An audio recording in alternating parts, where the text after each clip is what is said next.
Andréia, me divorciei, como eu me arrependo. Nesse Natal só queria estar com a minha família. Eu também acabei com o meu casamento. Me arrependi muito. Meu ex-esposo era uma pessoa incrível, um ser humano sem igual. Pena que a gente só vê quando perde. Eu sinto muito por você, minha querida. Porque me separei e eu me arrependi. E me arrependi. Mulheres, se vocês estão casadas e não tem nenhum motivo grave, sério, gente, se não tem nenhum motivo grave, não se separem. Vocês acham que o mundo aqui desse lado, aqui fora, é legal? Eu vou dizer pra vocês, não é. Não é legal. Então fiquem aí, quietinhas, tá? Fiquem quietinhas. Ai, gente, como é que eu vou dizer isso? Quem está procurando um novo marido ou namorado, não é legal, tá? Pra quem já tem maturidade suficiente pra viver consigo mesma, é muito legal. Pra quem se ama, se resolve e vive bem, passa o final de semana tranquila, assistindo sua série e não fica precisando ter um relacionamento, isso é muito legal, tá? Então, se tu vai te separar com esse intuito, aí ok. Mas tu vai te separar achando que vai encontrar um homem melhor do que esse teu aí que tu tem garantido dentro de casa, que é garantido só a pele também, que nada é tão garantido assim. Aprendam, nada é tão garantido assim, essa é outra lição. Mas voltando ao pensamento original deste vídeo. Você que tá pensando em se separar, por quê? Acha que o mundo por aí vai ser mais divertido com outros homens? Não vai. Tem muita gente me perguntando o porquê que eu me separei. Porque a minha história aí da aliança e tá por aí, gente. Muita gente tá perguntando, mas por que tu te separou deste bendito deste homem? Gente, ninguém é perfeito, tá? Ele não era perfeito, assim como eu não era perfeita. E a gente se separou. Aí tem gente que me pergunta assim, Jelly, tu te arrependeu de ter te separado dele? Se a pessoa me pergunta querendo ouvir só uma palavra, tipo sim ou não, eu diria que sim. Que cagada que eu fiz. Mas se eu pudesse explicar, aí ia pra um outro vídeo, porque realmente tem muita explicação pra dar. Mas era um casamento legal. Era um casamento que a gente se dava muito bem. Era um casamento que, claro que tiveram problemas. Em alguns momentos teve uma falta de respeito aqui, uma falta de respeito ali. Mas em geral a gente se respeitava muito. A gente era uma família muito feliz. E sim, eu me arrependi. Porque eu saí de um casamento achando que o mundo era uma fantasia linda, de um conto de fadas maravilhoso. Porque eu vivia, de certa forma, nesse... Entrei em outro casamento, e esse outro casamento foi com uma pessoa narcisista, e eu tive um relacionamento abusivo. Talvez também eu ainda não tenha vivido a vida como ela realmente deve ser. Eu fui para extremos. Eu fui de um relacionamento saudável para um relacionamento completamente doentio. Muitas mulheres acabam terminando um casamento por razões superficiais ou por uma ilusão de que há algo melhor lá fora. No entanto, ela deixa claro que, ao sair de um relacionamento sólido, encontrou dificuldades muito maiores do que imaginava. Esse fenômeno ocorre com frequência hoje em dia, pois a sociedade incentiva uma visão romantizada da liberdade e da vida de solteira. Filmes, redes sociais e até influenciadores reforçam a ideia de que estar solteira significa ter mais opções, mais felicidade e mais aventura. Mas, na prática, o que muitas encontram é um ambiente de relacionamentos descartáveis, joguinhos emocionais e falta de comprometimento. Não existe garantia de que um novo relacionamento será melhor do que o atual. Muitas mulheres saem de um casamento estável, esperando encontrar um parceiro mais atencioso, mais romântico ou mais perfeito. No entanto, a realidade é que muitos dos homens disponíveis no mercado de relacionamentos não estão dispostos a compromisso ou não possuem as qualidades esperadas. A maioria das mulheres compete pelos mesmos poucos homens considerados de alto valor, enquanto ignora os demais. Isso reduz drasticamente as chances de encontrar um parceiro realmente compatível e disposto a um relacionamento sério. A mulher saiu de um casamento estável e acabou entrando em um relacionamento abusivo com uma pessoa narcisista. Isso acontece com muita frequência, porque ao se divorciar, muitas mulheres entram num estado de vulnerabilidade emocional e acabam escolhendo parceiros pelos motivos errados. Quando se está fragilizada, é mais fácil cair no ciclo da atração por pessoas manipuladoras, que inicialmente se mostram encantadoras, mas depois revelam padrões de comportamento destrutivos. Essa transição de um relacionamento estável para um extremamente abusivo mostra como o casamento anterior tinha mais valor do que ela percebia na época. O relato menciona que, para quem tem maturidade e sabe viver bem sozinha, a solteirice pode ser agradável. No entanto, a maioria das pessoas não se separa para viver bem sozinha, mas sim para encontrar um novo amor.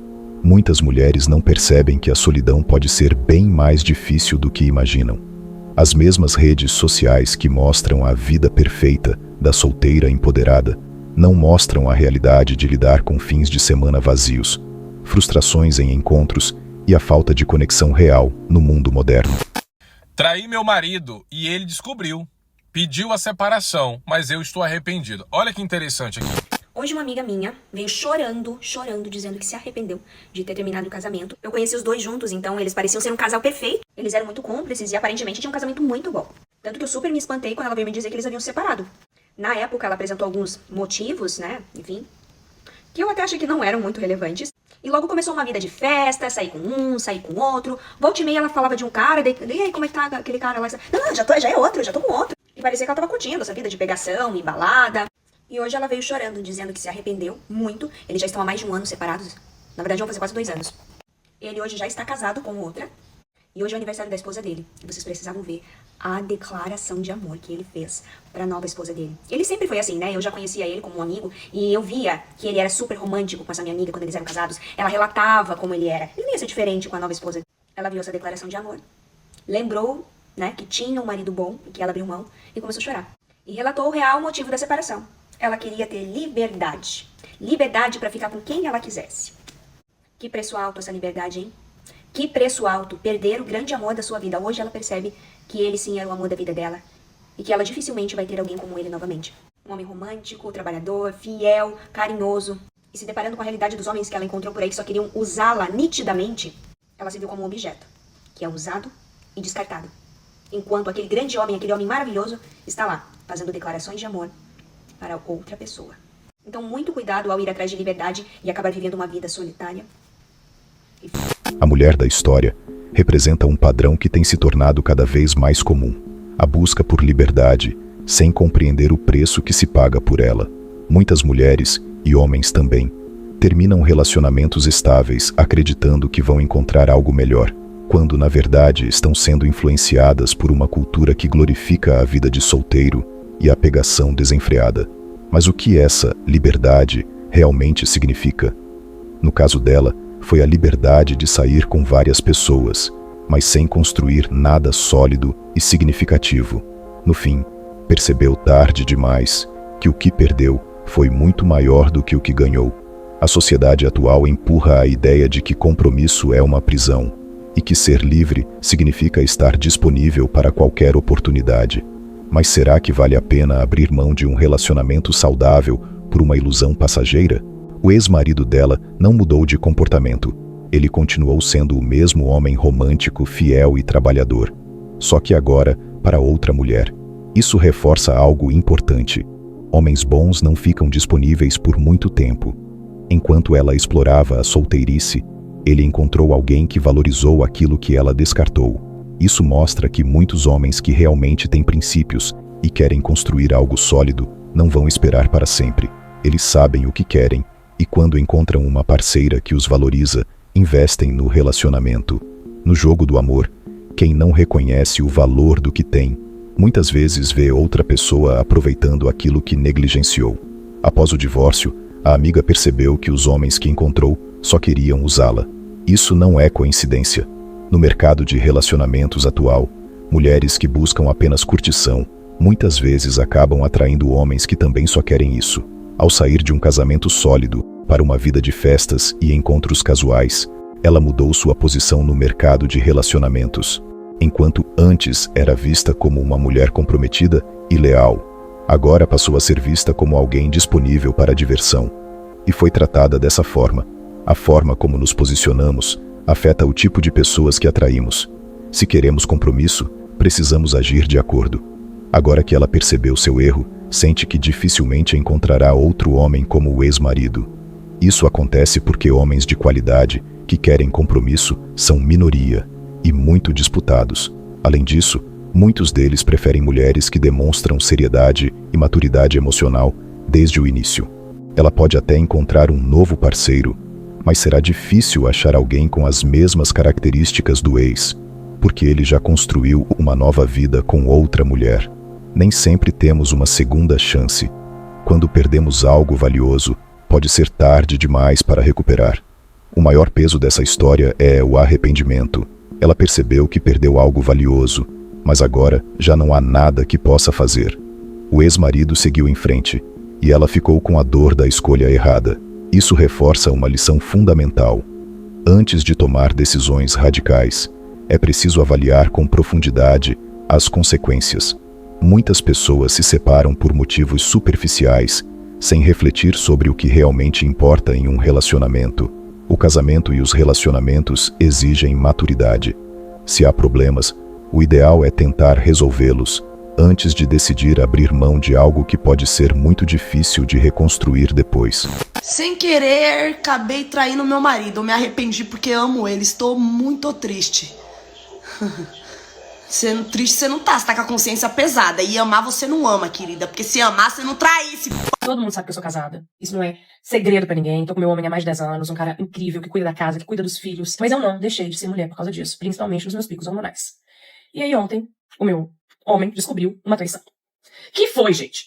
Num pico hormonal, eu tava com a ovulação assim, ó, bombando. Acabei cedendo a tentação de um homem que me provocou, que por acaso é um amigo dele, que vive dando em cima de mim aqui em casa. Ele acabou vindo aqui quando o meu homem não tava, bebeu um vinhozinho comigo, começou a falar que tava com calor, tirou a camiseta, eu vi ali a pingola já marcando, acabei sentando em cima. Só que você sabe como é que o homem é invejoso e gosta de disputar com outro homem? Pra mostrar quem é que tem a pingola maior, quem é que consegue mais. Então ele começou a ficar me tentando e de vez em quando eu comia ele. Eu expliquei pro meu marido que ele é só uma pingola, ele é só uma bundinha dura, empinada, gostosa. E ele é um cara incrível, é quem eu considero, é quem eu coloco no pedestal. Mas não adiantou. Ele quer destruir a nossa família simplesmente porque eu fui tentada no pico da minha ovulação por um homem esperto, vagabundo, que sabia quando eu ia ovular, porque contou, e veio aqui de caso pensado pra me fazer sentar nele. Estou arrasada e agora minha família pode acabar porque um vagabundo resolveu disputar território com outro. Nada deu mais certo nessa sociedade progressista de homem mizento que tá sempre posando de vítima do que o masculinismo. Este movimento de macho vagabundo, mal amado, saco peludo está conseguindo o que sempre quis, ou seja, destruir a tradicional família. A primeira falha do argumento dela é a tentativa de justificar a traição com base em um pico hormonal. Os seres humanos não são escravos dos próprios impulsos, muito menos adultos, que assumem compromissos sérios como o casamento. Se aceitássemos essa justificativa, qualquer traição poderia ser minimizada com base em desejos momentâneos. Isso não só destrói a confiança nos relacionamentos, mas também mina a estrutura da própria família. Se alguém não consegue controlar os próprios impulsos básicos, então talvez não esteja pronto para assumir um compromisso sério. O casamento exige maturidade e autocontrole, não apenas paixão e desejo. A mulher tenta transformar o marido em vilão e o amante em manipulador, colocando a protagonista como uma vítima da situação. Isso é uma forma de transferir a responsabilidade para os outros em vez de assumir as próprias ações. Primeiro, o amante não fez nada sozinho. Ele pode ter dado em cima, pode ter provocado, mas quem cedeu foi a mulher casada. Em vez de impor limites e proteger o casamento, ela optou por trair. Depois, quando o marido descobre a traição e reage, ele é pintado como o destruidor da família. Mas quem realmente destruiu a família? Aquele que confiou e foi traído, ou aquela que quebrou o compromisso assumido? Em qualquer relacionamento saudável, a responsabilidade pelos erros precisa ser assumida. Tentar jogar a culpa nos outros apenas piora a situação. Outro ponto que chama a atenção é como a mulher trata o marido. Em um momento, ele é descrito como incrível, que cuida da casa e dos filhos. No outro, ele é tratado como secundário, inferior ao amante, que é reduzido a uma bundinha dura. Isso reflete um grande problema da mentalidade moderna, a desvalorização do parceiro estável e comprometido em troca de aventuras passageiras. Esse tipo de pensamento destrói lares e faz com que muitas pessoas boas desistam de se comprometer. Se um homem está dando tudo de si para manter a família unida, ele merece respeito e lealdade, não traição e desdém. A mulher tenta atribuir a destruição da família ao movimento de macho vagabundo. Mas, analisando bem, quem destruiu a própria família foi ela mesma, e não um movimento social. Se há algo que realmente destrói a família tradicional, é a falta de compromisso, respeito e valores dentro do próprio lar. Se alguém trai e ainda tenta justificar o erro, como espera que um casamento funcione? A maior ameaça ao casamento não vem de fora, mas de dentro. Se os cônjuges não respeitam o compromisso que assumiram, nenhuma ideologia externa será necessária para destruir a relação. No fim, a verdade é simples: quem trai, escolheu trair.